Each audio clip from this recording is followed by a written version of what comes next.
Looks like we got company, boys. Damn. Take cover. We'll work our way up this hill.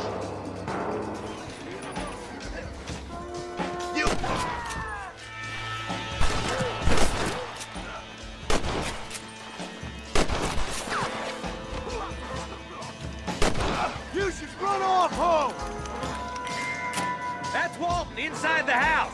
Let's see if we can take him alive.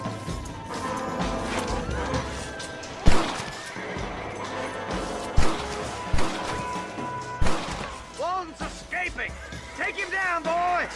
I'll be back for you two later. Nice shooting, boy.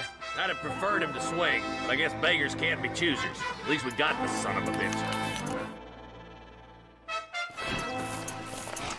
Not a bad shot, Mr. Marston. Why don't you check in with me next time you're in town?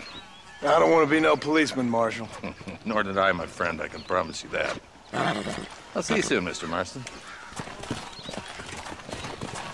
Come on.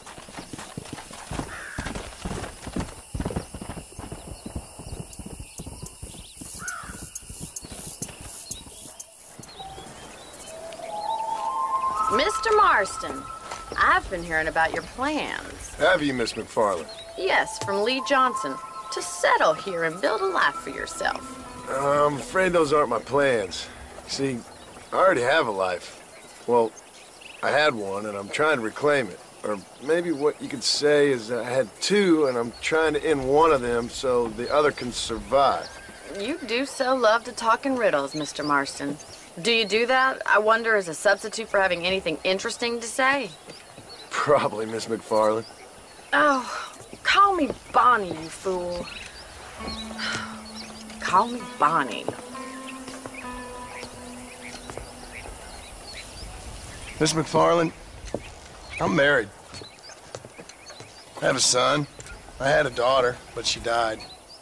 Years before that, I rode in a gang. We robbed banks, trains, held people ransom. We killed people we didn't like. Bill Williamson was in that gang. Now, if I don't capture my former brother in arms, great harm will befall my family. Now, I don't suppose any of this is very interesting to you, but I hope it explains why I wasn't so eager to talk about it. No, I do understand. I had no idea. You poor man. Even in this new country, memories don't really fade. My father was an illiterate Scot born on the boat into New York.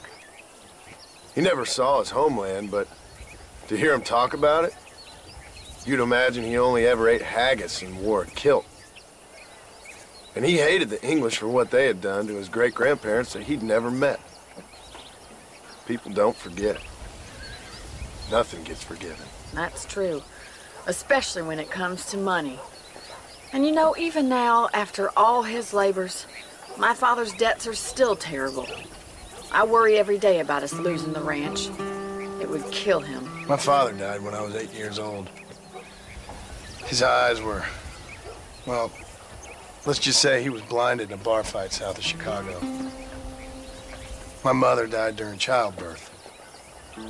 She was a prostitute, and he was her, well, I don't know what he was. So I was sent off to an orphanage and ran away and fell in with a gang. My word.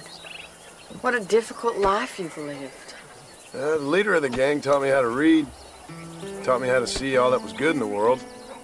He was a great man in a way. But you killed people. Sure. And I've suffered for it. And that's the life I left, or tried to leave. Said too much, Bonnie. I'm an uneducated killer, sent here to do all I can do well. Kill a man in cold blood so that another man may do his part to cut crime in an area, and a rich man can be elected governor on the back of these promises. Civilization is a truly beautiful thing, Mr. Marston. Listen, can you help me? Well, I can try. What do you need, money? No, nothing so complicated. I need an extra hand to take out the herd to pasture. Sure. Point me in the right direction.